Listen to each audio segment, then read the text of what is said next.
16 सितंबर के बाद से मुझे नींद नहीं आ रही थी। परमात्मा की शक्ति मुझे नींद से उठा के कहती थी कि भाई ये क्या कर रहे हो, तुम सो रहे हो, देश जल रहा है, तुम सो रहे हो। मैं हार्ट का पेशेंट हूँ, वाल्व मेरा एक पूरी तरह से ख़राब है। मैं 2 दिन की दवाएं लेके गया था क्योंकि मुझे मालूम है कि पुलिस के इंतजाम में इसमें उसमें देर लगी। मुझे तो बड़ा ताज्जुब है कि चीफ जस्टिस ने मुझे छोड़ दिया, लेकिन जब हमारे सनातन धर्म से रिलेटेड कोई मामला आता है या कोई भी मुद्दा हो छोटा मोटा, तो उसके ऊपर वो जरूर ऐसा कोई ना कोई ऑर्डर पास करते चली आ रही है ये सुप्रीम कोर्ट, जिससे कि मैं बहुत दुखी हूँ कि ऐसा इन्हें नहीं करना चाहिए। ऐसा नहीं है कि मैं नशे में था या मैंने कोई गोलियां खा रखी थी और मैं कुछ करके आया, ऐसा कुछ भी नहीं है।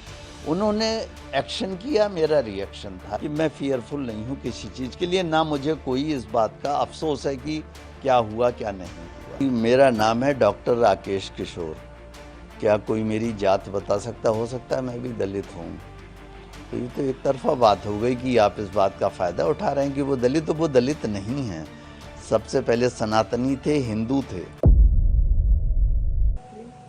सर, मेरा पहला सवाल आपसे यह है कि जिस तरह से कल सुप्रीम कोर्ट में घटना हुई, क्या कहेंगे सर, ऐसा क्या हुआ कि आपको ये करना पड़ा? बात यह है कि मैं बहुत ज़्यादा आहत हुआ कि 16 सितंबर को चीफ जस्टिस के कोर्ट में एक PIL किसी व्यक्ति ने दाखिल की, तो गवई साहब ने उसका जो है पूरी तरह से पहले तो मजाक उड़ाया। मजाक इन द सेंस कि ये कहा कि भाई आप मूर्ति से प्रार्थना करो, जाके आइडल से कहो कि वो अपना सर खुद रिस्टोर कर ले।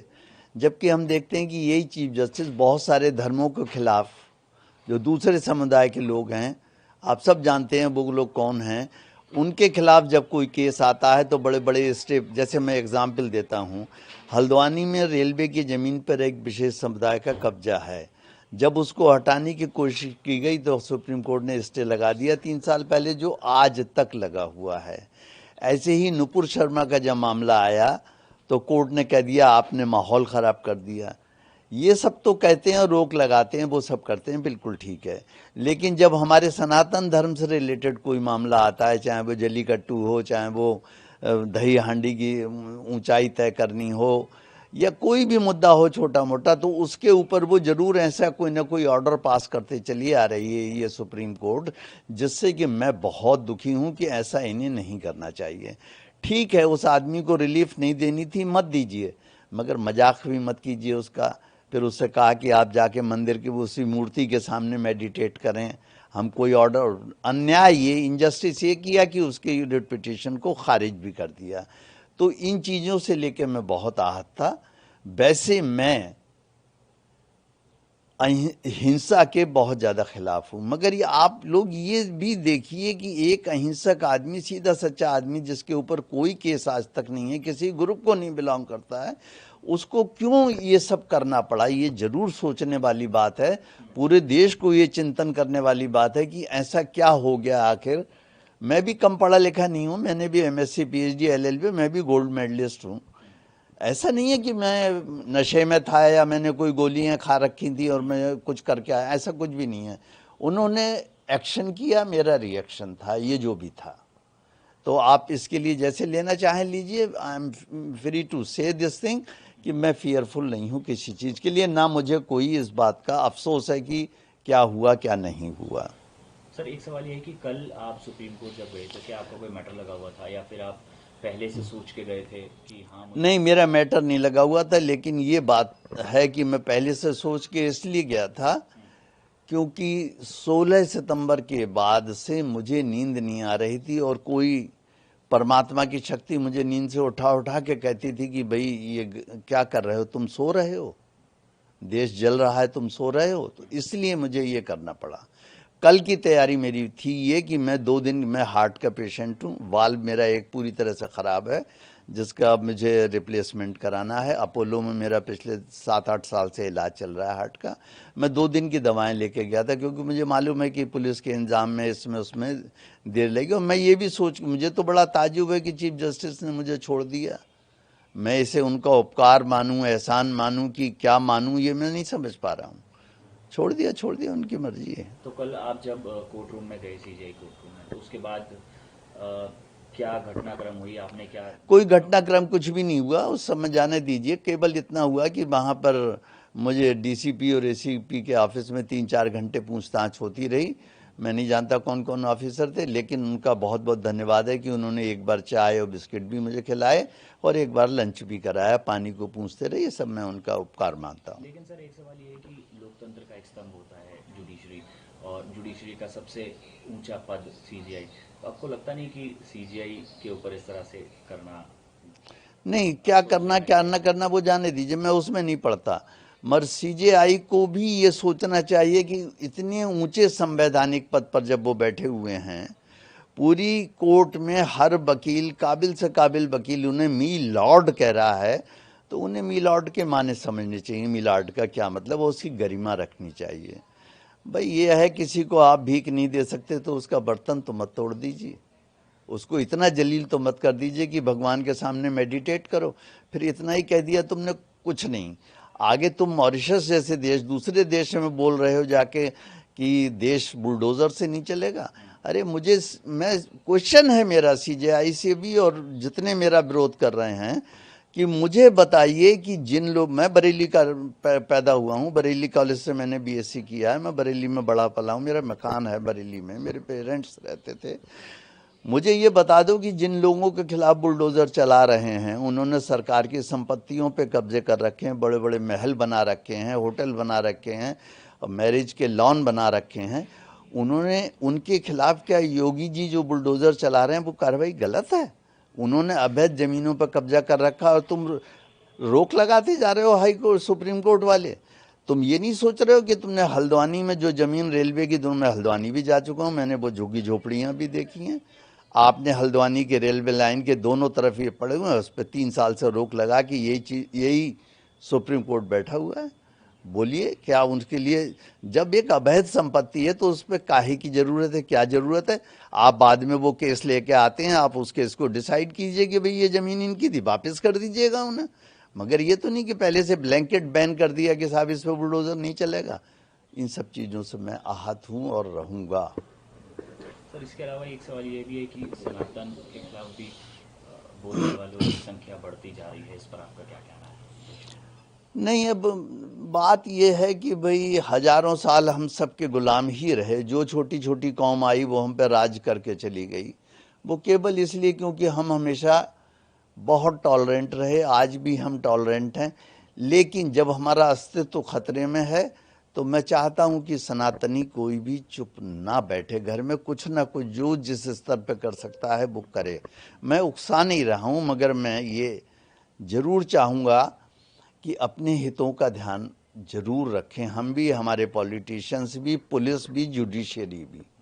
और वो समझें कि भाई जब 1947 में आज़ाद हुआ था हमारा देश, उस समय 7 मुल्क थे और 7 की जगह आज 57 हैं। हम एक थे, उसमें से भी आधा इधर दे दिया, आधा उधर दे दिया, अब आधा फिर बंटने वाला, फिर हम पे क्या बचेगा? हम कहाँ भागेंगे? मेरा ये तर्क है उसके पीछे। एक सवाल ये है सर कि पुलिस ने तो एक्शन नहीं लिया क्योंकि सुप्रीम कोर्ट की तरफ से कोई कंप्लेंट नहीं मिली, लेकिन अब बार काउंसिल जो है वो कहीं ना कहीं एक्शन ले सकता है आपके खिलाफ। नहीं, बार काउंसिल ले नहीं सकता, बार काउंसिल ने ले लिया। कल ही मेरे पास हार्ड कॉपी आई है, जी। मैं आपको दिखा भी सकता हूँ, मेरे पास ही थी अभी, जरा सा उठाइएगा, उधर रखिए। हाँ, ये मैं लेटर अपना दिखा रहा हूँ। ये मिस्टर मन्नान जो है वहाँ पर, ये सेक्रेटरी हैं इसके, और ये इन्होंने जो है ये पूरा ऑर्डर निकाल दिया। अब आप इसी ऑर्डर में केवल इसकी मेरी एक बात सुन लीजिए। एडवोकेट एक्ट जिसके अंतर्गत मुझे सस्पेंड किया गया है, उसका सेक्शन 735 पढ़ लीजिए। उसमें लिखा हुआ है कि जब भी कोई कंप्लेंट आप पे आती है, अव्वल तो कोई कंप्लेंट आई नहीं, या आप सुओ मोटो ले रहे हैं एक्शन, तो उस मैटर को आप एक डिसिप्लिनरी कमेटी बना के दे दीजिए, वो हमें नोटिस देगी, हम उसका जवाब देंगे। ये इसे कहते हैं प्रिंसिपल ऑफ नेचुरल जस्टिस। अब आप देखिए क्या कमाल है, इतने बड़े, जैसे आप कहते हैं बार काउंसिल, उसने नियमों का उल्लंघन कर दिया मेरे मामले में। उन्होंने मुझे कोई नोटिस नहीं दिया, कोई डिसिप्लिनरी कमेटी नहीं बनाई, एक ही आदमी ने ऑर्डर भेज दिया कि सस्पेंड हो गया आप, और अब आप कहीं प्रैक्टिस नहीं कर सकते। बताइए, कमाल की बात है, मेरे केस लगे हुए हैं जिनसे मैंने फीस ली हुई है, मुझे उनकी फीस रिटर्न करनी पड़ रही है। सवेरे ही एक सज्जन आए थे, अपनी फाइलें ले गए, जिन्हें मैं छोड़ के आ रहा था, आपने देखा था, और बड़ा सा बैग था, फाइलें थी, और उन्होंने कहा साहब पैसे में, मुझ पे आज थे नहीं पैसे। मैंने कहा मैं बाद में दे दूंगा आपको, और दूंगा मैं उन्हें, क्योंकि मैं किसी का पैसा नहीं मार सकता। तो मगर उन्हें भी सोचना चाहिए कि एकदम उन्होंने तुगलकी फरमान मेरे खिलाफ चालू जारी कर दिए कि आप सस्पेंड, ऐसे सस्पेंड होता है कोई? मैं जवाब दूंगा इसका उन्हें। सर एक सवाल ये है कि कल से हम देख रहे हैं सोशल मीडिया पर, और इसके अलावा अपोजिशन के कई सारे लीडर्स स्टेटमेंट दे रहे हैं, और उनका कहना है कि एक दलित जज के ऊपर इस तरह से attack ये तो बात को घुमा दलित रहे हैं। प्रोपेगेंडा चलाया जा रहा है, आप क्या कहेंगे? हाँ, मैं ये कहूँगा कि मेरा नाम है डॉक्टर राकेश किशोर। क्या कोई मेरी जात बता सकता? हो सकता है मैं भी दलित हूँ। तो ये तो एक तरफा बात हो गई कि आप इस बात का फ़ायदा उठा रहे हैं कि वो दलित, तो वो दलित नहीं हैं। सबसे पहले सनातनी थे, हिंदू थे, हिंदू दलित थे वो, और इसके बाद उन्होंने सब कुछ छोड़ के बौद्ध धर्म अपना लिया, वो भी मुझे मालूम है। और वो ये भी मालूम है कि उनके बौद्ध धर्म अपनाने के बाद अगर वो हिंदू धर्म से अपने आप को समझते हैं कि मैं बाहर निकल आया, तो अब दलित कहाँ रह गए? ये तो मानसिकता की बात है। और ये जितने दलित कह के है, ये तो आप देख रहे हैं कि लोग इसी सरकार को गिरा के और चाहते हैं कि देश पर से गुलाम हो जाए, ये उनकी राजनीति है, करते हैं दीजिए। मेरा दलित उलित कुछ नहीं है। इसके अलावा सर एक ये भी है चीज़ें कि कुछ लोग, एक ये तबका है कि वो ये कह रहा है कि एक इंसिडेंट हुआ, उसमें पुलिस ने कोई एक्शन नहीं लिया, सुप्रीम कोर्ट ने कोई एक्शन लिया, अब आगे लोगों का मनोबल बढ़ेगा, इस तरह के इंसिडेंट बढ़ सकते हैं, आपको लगता है? नहीं, ये इंसिडेंट बढ़ सकते हैं, इसका कोई, अरे इसका क्या महत्व है? जजेस को भी अपनी सेंसिटिविटी बढ़ानी चाहिए। लाखों करोड़ों केस पड़े हुए हैं, पेंडिंग हैं, क्यों पड़े हुए हैं? मैं आपको एक छोटा सा एग्जाम्पल और देता हूँ। एक मेरे फ्रेंड है, उनका कड़कड़डुमा कोर्ट में मोटर व्हीकल एक्ट का चल रहा है केस। एक्सीडेंट हो गया था, और कब? जब वो 2002 में वो लगी हुई थी, क्या कहते हैं, कोरोना काल था, और उसमें साफ उसने खुद कहा है, विक्टिम ने, कि मैं रॉन्ग साइड से मोटरसाइकिल लेके आ रहा था, हेलमेट नहीं लगाए हुए था, ड्राइविंग लाइसेंस नहीं था, और एक्सीडेंट के सीन पे कोई स्क्रैचिंग निशान नहीं है पहियों के। जब मैंने जज की पिछली बार मैं गया उनकी अदालत में, मैंने कहा हुजूर ऐसे, तो उन्होंने कहा आप क्या चाहते हैं मैं अभी केस ख़त्म कर दूं? कमाल है भाई, ये तो प्राइमा फेसाई चीज़ है कि अगर आदमी ये गलत आ रहा है, ड्राइविंग लाइसेंस नहीं है, मोटरसाइकिल चला रहा है, और गाड़ी के एक्सीडेंट भी ऐसे नहीं, उसको वो तो गिरा मोटरसाइकिल से, उसकी पैर की हड्डी टूट गई। ये तो नहीं थी कि हमारी गाड़ी का पहिया चढ़ गया और हड्डी के टूट के कुर्चा कुर्चा हो गया और जरा जरा सी चिप्स उधड़ गई उसकी, कुछ नहीं हुआ, ना मोटरसाइकिल डैमेज हुई, ना कार डैमेज हुई।